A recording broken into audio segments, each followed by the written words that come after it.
Hello everyone, welcome to my YouTube channel. आज का जो अपना टॉपिक रहने वाला है दोस्तों, वो रहने वाला है भारत का नामकरण।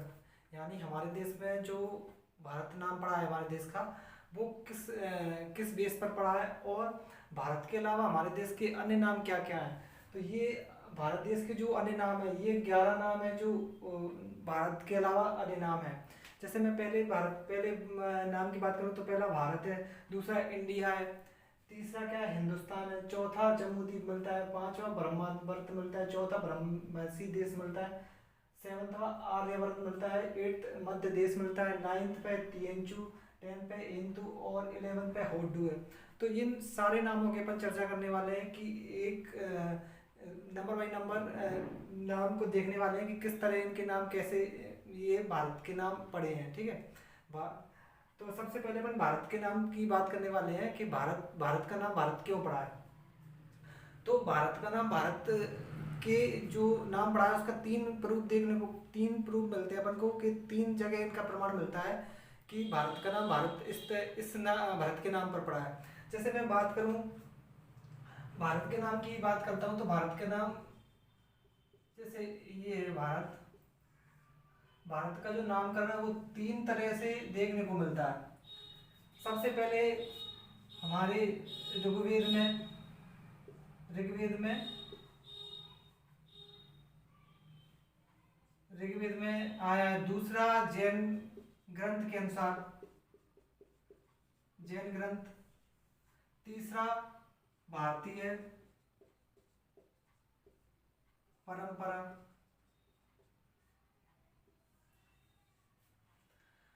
अब सबसे पहले बात करने वाले हैं अपन ऋग्वेद की। तो ऋग्वेद में ऋग्वेद में एक भरत कुल था। भरत कुल यानी एक, जैसे ऋग्वेद काल में जन था, उससे जन और प्लस जन मिलके उत्तर वैदिक काल में जनपद बना। फिर आप उसके बाद देखोगे तो महाजनपद बने, जनपद प्लस जनपद मिलके महाजनपद बने। तो ऋग्वेदिक काल में जो जन थे, छोटे छोटे कबीले थे, तो छोटे छोटे छोटे कबीले का जो नाम था उसका नाम भरत था। इनका एक राजा था सुदास। भरत कुल के राजा का नाम क्या था? सुदास। और सुदास जो नाम था राजा ने, उसने दसराग के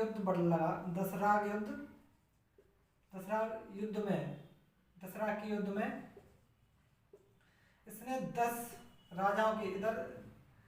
राजाओं का समूह था। 10 राजाओं का समूह को इसने डिफीट किया था। मतलब इसने ये जीता था। इस युद्ध में, दसराग के युद्ध में ये सुदास जीता था। और 10 राजाओं का जो समूह था, 10 राजा होकर भी ये इनको डिफीट किया था उसने। ठीक है।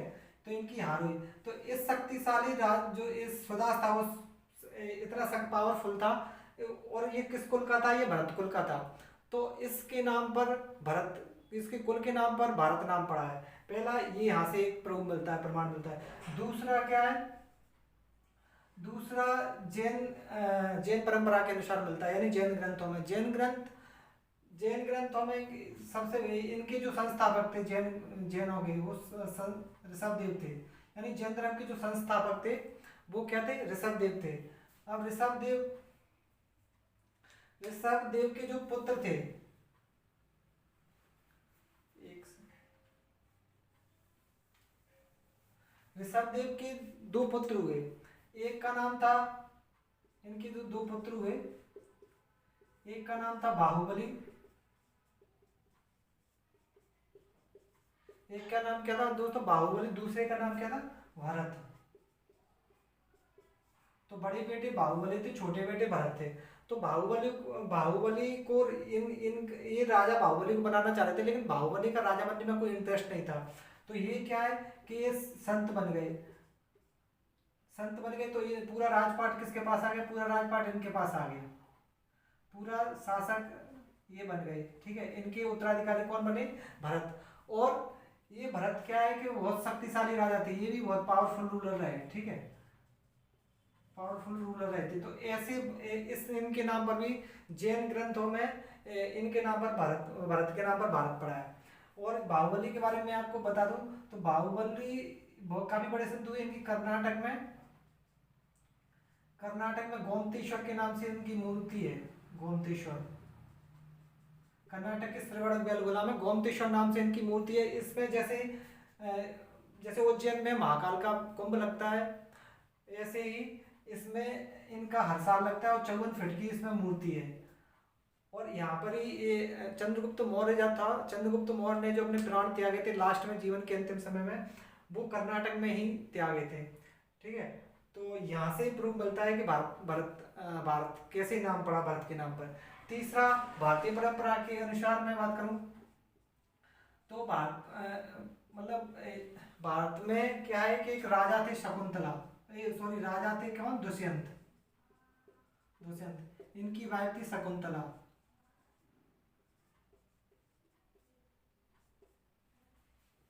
इनके एक पुत्र हुए, कौन, इनके पुत्र हुए भरत। तो ये भी प्रूफ मिलता है कि ये इन भरत के नाम पर भी इसका नाम कौन, इसका भारत नाम पड़ा है इस देश का। ठीक है, इनकी जो संतान है वो कहलाई भारतीय है। यानी भारत में जो रहने वाले लोग किस क्या कहलाए, भारतीय। तो इस प्रकार इनका क्या है, ये 3 जगह से प्रमाण मिलता है कि भारत का नाम भारत कैसे पड़ा। अब दूसरे दूसरे इंडिया के बारे में बात करने वाले हैं जी। जो राजा दुष्यंत थे वो कहाँ के राजा थे, वर्तमान में हस्तिनापुर के राजा थे। और ये क्या वर्तमान में जो अभी प्रेजेंट टाइम का मेरठ है वो वाला रीजन के क्या थे, राजा थे। ठीक है, दूसरे की बात करूं मैं इंडिया की। अगर इंडिया नाम की बात करें तो इंडिया का भी क्या है, 2 जगह से प्रमाण मिलता है इंडिया का कि इंडिया, जैसे ईरानी लोग व्यापार करने भारत आए थे। ईरानी लोग यानी इसमें सबसे महान सॉरी व्यापारी करने नहीं, ये शासक थे। ईरान के लोग आए थे, इन्होंने भारत पर शासन किया था। तो इसमें जो दारा प्रथम था, इनका जो पावरफुल रूलर था, ठीक है, इसने ईरानियों ने सबसे पहले क्या है इसको, जो जैसे जैसे मैं इंडिया की इतना बात करूं, इंडिया की,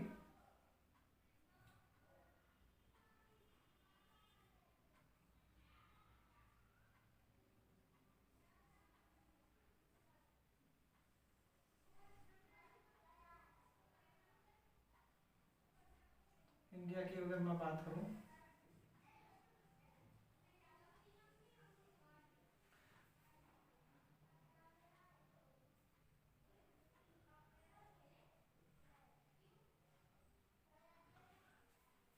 अगर इंडिया का ये वाला, ये इधर पाकिस्तान है, इधर अफगानिस्तान है। ठीक है, इस वाले क्षेत्र को, इस वाला सिंधु नदी के जो क्षेत्र को, यानी इंडस फर्टिलाइजर एरिया था जो, ठीक है, सिंधु सिंचित जो क्षेत्र था उसको ईरानियों ने सबसे पहले क्या कहा था, इंडस, ईरानियों ने। ठीक है, अब इसके बाद क्या हुआ, इसके बाद ईरानियों के बाद कौन आए, यूनानी आए। यूनानी वर्तमान में ग्रीक को भी बोलते हैं इनको। तो यूनानी आए, यूनानियन इस पूरे क्षेत्र को, यानी हिमालय से नीचे के और नर्मदा के ऊपर के, नर्मदा नदी के ऊपर के और हिमालय के नीचे वाले क्षेत्र को मतलब समस्त अभी वर्तमान प्रेजेंट टाइम का नॉर्थ इंडिया और पाकिस्तान और प्लस अफगानिस्तान का पूरा ये रीजन का इन्होंने क्या कहा, इंडिया। मतलब ईरानियों ने सिर्फ इतने क्षेत्र को इंडिया कहा था, लेकिन यूनानी आ गए तो इन्होंने उनमें और क्षेत्र को ऐड कर दिया और उस समस्त क्षेत्र को क्या बोला, उस समस्त क्षेत्र को बोला उन्होंने इंडिया। तो ईरानी ने किस प्रकार इंडिया का और यूनानियों ने किस प्रकार इंडिया का। तीसरे नंबर पे अपन हिंदुस्तान की बात करने वाले हैं कि भारत का नाम हिंदुस्तान कैसे पड़ा। तो हिंदुस्तान की बात करूँ तो हिंदुस्तान, एक तो सबसे पहले जो हिंदू वर्ड है, हिंदू शब्द का प्रयोग सबसे पहले फारस के लोगों ने किया। ठीक है, फारस के व्यापारियों ने।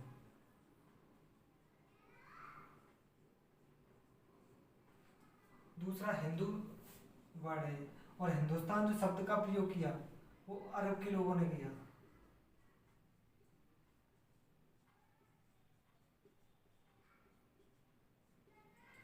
अरब के लोगों ने क्या किया, हिंदुस्तान वर्ड, पूरा हिंदुस्तान वर्ड कहा है इसको, मतलब हिंदुस्तान वर्ड का पूरा विवरण प्रस्तुत इन्होंने किया है अरब के लोगों ने, ठीक है। तीसरा मैं जम्मू द्वीप की बात करूं तो जम्मू द्वीप का जो जम्मू द्वीप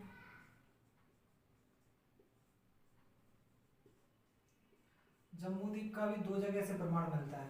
कितनी जगह से? 2 जगह से। एक बौद्ध ग्रंथ में मिलता है, एक बौद्ध ग्रंथ के अनुसार मिलता है और एक जैन ग्रंथ के अनुसार मिलता है। अगर मैं जैन ग्रंथ की बौद्ध ग्रंथ की बात करूं तो बौद्ध ग्रंथ एक महावंश है। महावंश बौद्ध ग्रंथ का एक बौद्ध ग्रंथ महावंश है। महावंश में ये कहा गया है कि चंद्रगुप्त को अर्थशास्त्र के लेखक ने, किसने? अर्थशास्त्र के लेखक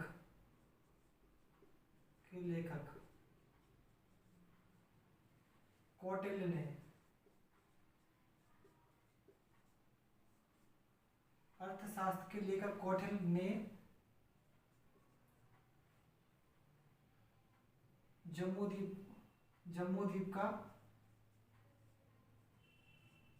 द्वीप का राजा शासक बनाया। इसमें चंद्रगुप्त की जो उपाधि दी गई है, सकल जम्मू द्वीप स्वामी कहा गया है। इसमें उपाधि दी गई है इसको, इस ग्रंथ में चंद्रगुप्त मौर्य को सकल जम्मूद्वीप स्वामी कहा गया है। और ऐसा लिखा है इसमें कि चंद्रगुप्त मौर्य लिख देना यहाँ पर, चंद्रगुप्त मौर्य, ठीक है। चंद्रगुप्त मौर्य को अर्थशास्त्र के लेखक कौटिल्य ने जम्मूद्वीप का शासक बनाया, ठीक है। तो इससे ये प्रमाणित होता है जम्मूद्वीप, इससे क्या होता है, इससे प्रमाणित होता है कि भारत का नाम जम्मूद्वीप है। क्योंकि क्या है कि भारत का राजा कौन था? चंद्रगुप्त। तो यहाँ पे ये संकेत मिला है कि जम्मूद्वीप नाम है जो कहीं ना कहीं भारत का नाम मिलता है। दूसरा क्या, जैन ग्रंथ में क्या है? जैन ग्रंथ एक प्रसिद्ध ग्रंथ है, हेमचंद्र द्वारा रचित है। ये हेमचंद्र द्वारा रचित परिष्टिपर्मन, हेमचंद्र द्वारा रचित परिशिष्ट परमन।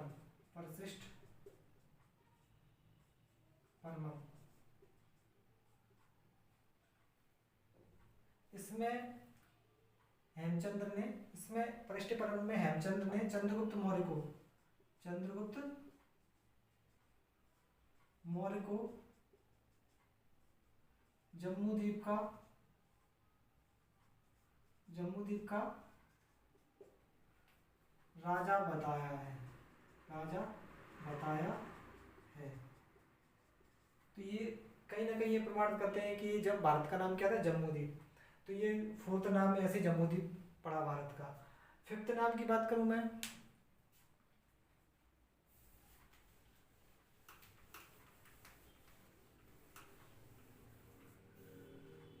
दोस्तों अगर 5th नाम की बात करूं तो मैं ब्रह्मदेश, जैसे ब्रह्मदेश सरस्वती प्लस द्रस्वती इसकी सहायक नदी थी।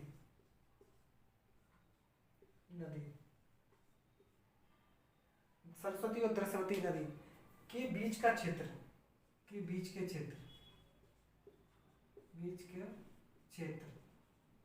क्षेत्र यानी इनका दोआब,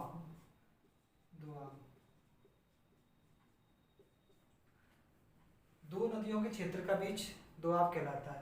तो सरस्वती ये क्या है, अभी लुप्त हो चुकी है ये नदी लुप्त हो चुकी है वर्तमान में। तो इन दोनों नदियों के जो बीच का क्षेत्र है उस क्षेत्र को ब्रह्मावर्त देश कहा गया है। ऐसे ही अगर ब्रह्मऋषि देश की बात करूं तो मैं गंगा नदी प्लस यमुना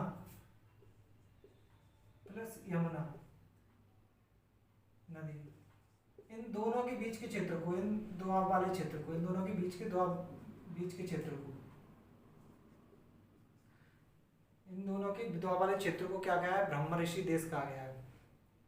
तीसरे में आर्यावर्त की अगर बात करूं, अगर 7वें नंबर पे जो आर्यावर्त है, आर्यावर्त की अगर मैं बात करूं तो ऐसा कहा जाता है कि आर्यावर्त आर्यों ने नाम दिया। क्यों? क्योंकि यहाँ पे जो ऋग्वेदिक सभ्यता, जैसे ऋग्वेदिक काल स्टार्ट हुआ तो, और सिंधु घाटी का क्या हुआ, सिंधु घाटी सभ्यता का डिक्लाइन हुआ।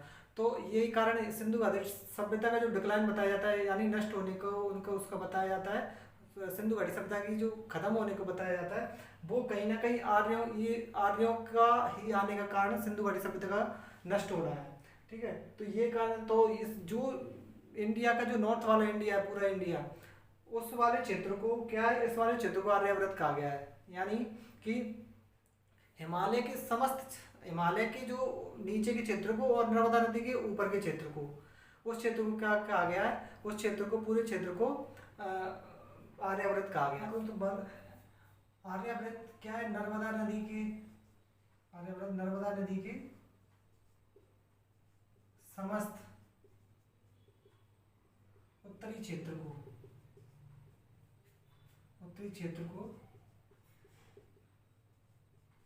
को आर्यावर्त कहा गया है। और अगर मैं मध्य देश की बात करूं तो हिमालय के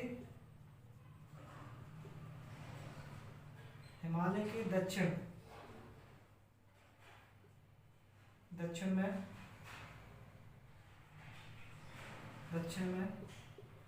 और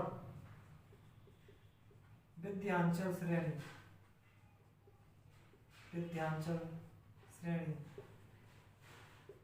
के उत्तर के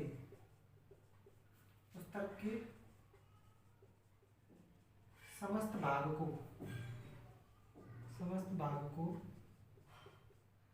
भाग को मध्य देश कहा गया है। तो यहाँ पे नर्मदा नदी के समस्त भाग को, और यहाँ पे हिमालय के दक्षिण में और विंध्याचल श्रेणी का है, विंध्याचल श्रेणी जो नर्मदा नदी की पैरेलल चलती है, नर्मदा नदी के ऊपर चलती है, मतलब पैरेलल चलती है। ठीक है, तो मध्य देश विंध्याचल के ऊपर और हिमालय के नीचे वाले भाग को क्या कहा गया है, मध्य देश। और आर्यावर्त नर्मदा नदी के उत्तर के समस्त भाग को क्या कहा है, आर्यावर्त। अब अगर मैं इनकी बात करूं, तिएंचु, एंतु और होडू की, तो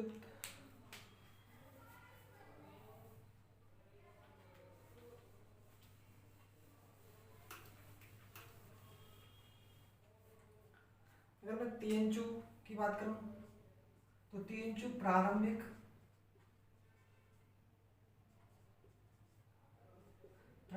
चीनी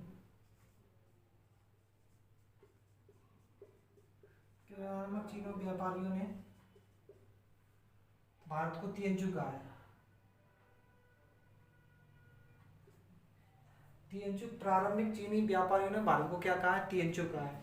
अगर एंतु बात करूं तो एंतु 7वीं सदी में, 7th AD में, ठीक है, 7th AD में या 7th ईस्वी में, ठीक है, 7वीं ईस्वी में हेनसांग आया था। हेनसांग कौन था? एक चीनी यात्री था जो भारत में बौद्ध धर्म की शिक्षा लेने आया था। ठीक है, तो इसने जो कहा है, इसने भारत को एंतु नाम दिया है। हेनसांग ने भारत को क्या दिया है, एंतु नाम दिया है। ठीक है, ये किसके काल में आया था? हर्षवर्धन के काल में आया था। हर्षवर्धन के काल में कहा था, ये भारत भ्रमण पे था और ये बौद्ध धर्म की शिक्षा प्राप्त करने के लिए भारत आया हुआ था। तो इसने जो भारत को नाम दिया वो एंतु नाम दिया है। और होडू जो नाम मिलता है, होडू जो नाम मिलता है वो इजराइल हिब्रू भाषा में मिलता है। हिब्रू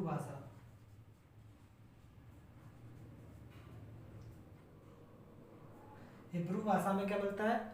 हिब्रू भाषा में होडू नाम मिलता है। और ये वर्तमान में जो प्रेजेंट टाइम में जो हिब्रू भाषा कहाँ पे बोली जाती है, ये इजराइल में हिब्रू भाषा बोली जाती है। तो आज के लिए आज के लिए बस इतना ही वीडियो। अगर वीडियो अच्छा लगे, जानकारी अच्छी लगे आपको, तो प्लीज़ चैनल को लाइक शेयर एंड सब्सक्राइब कीजिए। Thank you very much.